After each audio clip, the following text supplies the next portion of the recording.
welcome to JG's Fight Talk, sponsored by Rich's Boxing and Limitless Creations. And with me now, I've got Isaac Peach.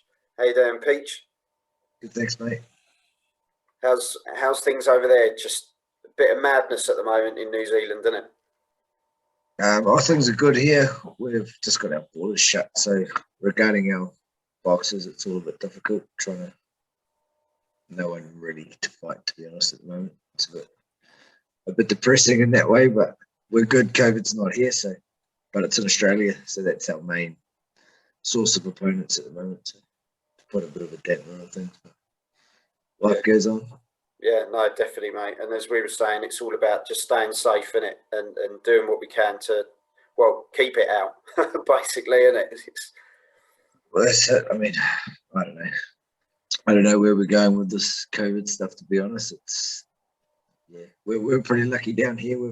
It hasn't affected us too much. On the boxing front, it's a pain because we're so far away from everybody. So to try and get anyone to come here, it's not really a go at the moment. Yeah. So is that a case of just having domestic fights, having sort of local fights happening as best you can, really? Yeah, I've tried really hard to get them fighting, and we have. I fight them all the time, but I'm running out. I'm going to be honest, I'm struggling now. I want to find them somehow. I've got to find something, but I am struggling, and you get your same old people that won't fight. It would be a great fight. So, is that a case? Is that a case of too many people protecting their own, or protecting, that they don't want to take the risk too much? Is it, they're just? I think that's a problem. I think that's a problem. Yeah, I think that's probably the biggest problem in boxing. I think it's probably the biggest negative in boxing. Yeah. I've got quite a lot of undefeated fighters, but they're not protecting their own man. Like, they will fight anyone. I swear they will. And I think something needs to be done about that because it ruins the sport. There's too many fights going on that there's an 80% chance one guy's going to win. That's most of boxing, unless it's right, for a world title or something. It's ruining the sport, I reckon. I reckon we should be able to take risks, lose. It doesn't affect you so much, and encourage people to take those 50-50 fights. Yeah, like a lot of people have been saying, haven't they, in regards to the UFC and stuff like that. They don't seem to really care about, the naught. They just want to fight the best, and it's a case of just getting in there and fighting whoever's in front of you, isn't it? Yeah, I mean, it's very, like, if you get a guy in the top 15 in the world and they lose, it's damaging and it's expensive because you've got to refinance it all to get back to that position. So you can see why people are taking it. But so I think they need to do something so it doesn't affect you so much if you do have a loss, I guess. Yeah. Well, let's talk about you anyway, Peach, because there's a lot that people don't know about you. I know some of the UK fans don't know too much about you, so give us a breakdown of how it all started for you. How did you get into boxing? I started boxing when I was 18. I was an amateur boxer for maybe 10 years, something like that, maybe less. And then I was a pro for 4 or 5 years. And then started coaching my brother. Kind of wasn't taking it overly seriously, just kind of had to because he was my brother, and did a bit of reffing to keep my hand in the game. And it just sort of developed. Now I've got a full stable, kind of our lives. A gym at home, and it's pretty full on now. Yeah. We're in too deep. We can't get out. Nice. I've obviously had a few of your fighters on here.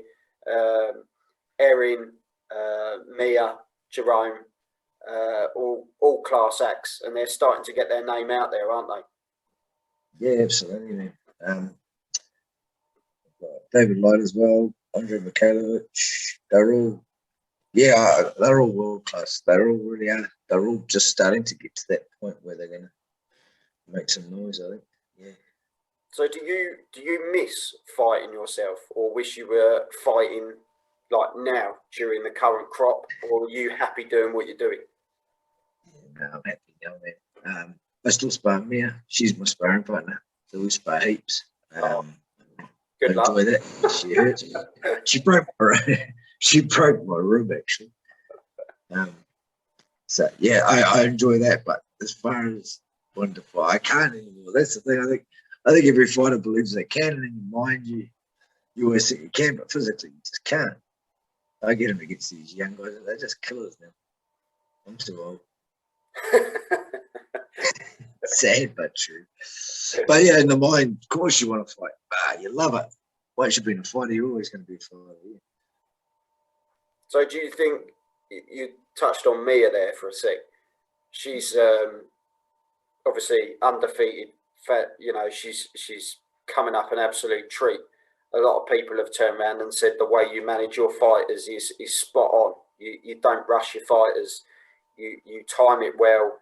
You know, you can see that by the respect they have for you and the journey they go on. It's not about protecting the O, but it's about building your fighter up in respectable fights and then unleashing them onto the world when they get that opportunity. Mia's definitely one of them, isn't she? And Jerome, to be perfectly honest. You know, they're sort of two that are really blooming, aren't they? Yeah, Mia's really. I just chucked her up crazily in weight, so the quality's not here. So she's been like junior welterweight or whatever. Was it last fight? She's fighting at 63.5. She's a 55 kg fighter. So that was good. We got 8 rounds. So I'm trying to make fights out of nothing. So this next fight's a bit of a risk, to be honest. She's 66 kilos, this girl, which is crazy. Oh, wow. But she's over 10 kilos heavy. It's 5 rounds. But it's a fight. And if we don't win, we won't win, but we'll win. Mia's a killer, man. Mia's tough. She hits hard. But it's risky. Some people think I'm an idiot for it, but what are we going to do? Sit here doing nothing? You know, like, we're here to fight. I've got to keep these guys motivated somehow. And if it means taking crazy weight division jumps and stuff, we'll do it. Has people told you that that's like a major risk and you shouldn't be doing it? Or yeah, all the time. But you tell me that, you should go, shut up. Yeah, I know. Look, to be honest with you, you get pretty hard-minded being in this game because everyone tells you everything you're doing wrong all the time. And I couldn't give a rat's what people think, to be honest. I live and die by the sword, live and die by my own decisions, and I don't always get it right either. But we do our best. But yeah, and with Jerome, like Jerome hasn't been tested. Mia's is more hardened, I suppose, than Jerome in the game because Jerome's fight's probably, well, the last one was more tested. But I'm looking for something. I'm so struggling to get something for Jerome. They're ready to be tested. They'll fight anyone now. Well, I trained them to 10 and they can fight anyone in the world. Couldn't care. They're up for it. They're good enough. They'll make it. In regards to Jerome, then, is it a case of with the opponent side of things? Is it a case of you just can't find people to fight him, or people don't want to fight him? People don't want to fight him here, and there's a limited number here. So then we've got Australia, which is not a lot, but it gives us a little bit more. So we had a few organised from there, but that's fallen over because the so-called bubble's shut, the travelling shut. So yeah, it's just look. I'll keep finding him something until we get the opportunity to either bring in guys from different parts of the world, but who knows when that's going to be. Yeah, but Jerome's a real deal. He's an exceptional fighter. He's a really, really good fighter. So there's no hurry. They only get. I mean, I think for women, Mia's 31. I think that's not old for a woman. I think between 30 and 40 is a woman's prime. That's my belief. I think probably between 25 and 35 for a guy. Yeah, so Jerome's 25. Jerome's at the start. And Mia's kind of at the start too. So there's no hurry. Yeah. You've certainly got a lot of quality in your stable and in your gym down there. And as I say, they've got a lot of respect for you. I speak to them quite a lot. And, you know, obviously you've got Erin coming up as well. She's got, you know, wears her heart on her sleeve. You know, she's sparring Mia. She looks good as well. Her improvements this year have been massive. Mia's got a lot to do with that. So being around and inspiring Mia and that competition between the two girls is it brought Erin to another level. It was just Saturday. They had 10 rounds, and wow, it was world class. It was ruthless, but Erin's really stepped up. Really stepped up. She wants to be a pro. She'll be a pro soon. The problem I got is there's just so little numbers here. Yeah. So do I turn her pro now? But then I'm going to struggle to get her. I'm getting her the odd amateur fight, which is she's still fighting, I guess. But she's going really, really well. She's got a massive heart, eh? She's crazy. But that's the good thing, isn't it? I suppose now the amateur game is up and running. You've got a lot over there amateur-wise, haven't you? So you can just keep building her confidence and building her experience. So when she's ready for the pro game, she can go in sort of more ready to go, can't she? Yeah, look, it's just fights. Like now, she'll fight any weight. I couldn't catch. Just getting her fight, so she's getting better. And the goal is to go pro and do well as a pro. So if the rule's shut for a year, she stays amateur for a year, she gets another 10 fights. It's another 10 fights worth of experience towards her pro career, I suppose. So it's okay. So what's next? What's next for Peach Boxing then? When's your next event? I had an event actually September, but I've just had to cancel it because it was all Australians coming. It was Mia's fight, so I'll put it off a month. So October the 23rd should be Mia versus Beck Hawker, and Jerome versus hopefully an Australian as well. But Jerome will be fighting on that same card. And Erin, I'll roll them, most of them out on that card. Yeah. No, good. It'd be good to see him back out again. You know, I managed to tune in over here because it goes on the is it the Glad Rap channel? Yeah. So that gives us sort of the opportunity as UK fans to see what they're doing over there. And you know, the fights with Mia and Jenkins were absolute barnstormers. They were great fights. You know. Yeah, that's what I'm trying to get, man. Because Jenkins is so much bigger, it evens up. You know what I mean? She can take it. So yeah, I'm getting Mia around. She's trying to mess Mia up. We're getting improvements by doing that. So that's my reason for putting them up in weight. Otherwise, Mia wouldn't be fighting, man. She'd be 2-0 and sit on her ass doing nothing, being frustrated. So, look, if one of the wrists don't come and I put her up and the girl's too big and she drops, who cares? I'm going to damage her.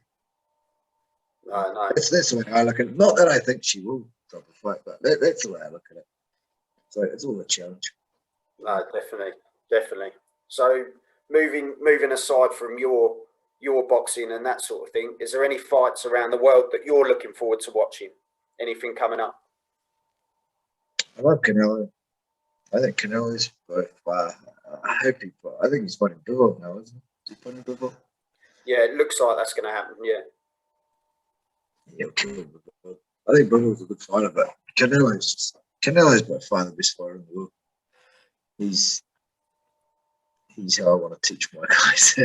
I just love his basics. He's so basic. Everything's basic. Everything's simple. It's not complicated. And he does all those 1%ers so right. I think he's excellent. Yeah, I like that style. And what do you think of from sort of a coach point of view, Errol Spence Jr. versus Manny Pacquiao? How do you see that one panning out? I hope Manny wins. I really hope Manny wins, but I think it's incredibly dangerous for Manny. I think there's a good chance Manny will get put to sleep badly and that'll be the end of his career, to be honest. Do you think this will be his last fight? Oh, I wish his last fight was 3 fights ago. I think what happened with fighters is like Manny Pacquiao's still fast and all that, but he was so fast. And now he's slightly less fast. And then an excellent fighter can time him now where before they couldn't time him because he was so fast. Yeah. And when you like Roy Jones, when he lost that little bit of speed after heavyweight, then he got destroyed. Yeah, it's losing the edge, isn't it? It's losing the edge. Just losing. And it has to be a slight edge at the top. And I think Spence will time the left hand and that'll be it. Hope I'm wrong. I'm going for Manny 100%. Can't stand Spence. Yeah. I can't stand that flash American fucking style.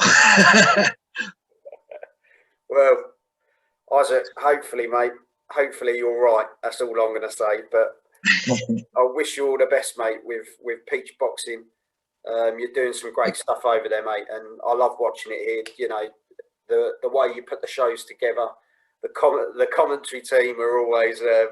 I think they end up giggling between each other. There's a couple of the boys from the team that's commentated. Yeah. No, they're good lads, and yeah, you just got a great setup over there, and good stable of fighters. And I wish you all the best for the future, mate. And hopefully, we can see them over here one day when it all unlocks. If the world opens, I think it's a no-brainer. I think we'll definitely be over there. I think there's heaps of spots for me. I think that'd be massive for me to come over there. Yeah, definitely. He's got 5 kids, and I've got 3 and 1 coming. So between us, that's 9. So we won't be coming over until COVID's over. It's going to be a fair amount of money just to fly over, isn't it, mate? But no, honestly, thanks for your time, Isaac, and keep in touch, mate. And wish you all the best. Hey, thanks so much. Thanks for having me. No worries. Take care, mate. Cheers. Bye. Isaac Peach. Blimey, he's done everything. Amateur and pro boxer, promoter, matchmaker. He's been a referee and a judge as well. There's not many things this bloke can't do. And yeah, just a class guy. You talk to any of his fighters, they've got full respect for him. And yeah, he's doing as much as he can over there. Obviously, the borders are shut in New Zealand at the moment, which makes it really difficult to make fights, as Australia's kind of the nearest neighbour that offers the majority of fighters. So let's hope that unlocks when it's safe to do so, and they get the opportunity to make those fights, and they get the opportunity to come over this way as well, get some of those big fights for sort of Mia, Jerome, Erin, yeah, and the rest of his stable. There's some really great fighters. So yeah, Isaac, wish you all the best, mate, and thanks for coming on. You've been watching JG's Fight Talk, sponsored by Rich's Boxing and Limitless Creations, and also an affiliator for Fight Zone UK. Type in the affiliator code JG's Fight Talk when you sign up for $4.99 a month, and yeah, just let them know that I sent them over to you, and I'll speak to you all soon. Thank you very much.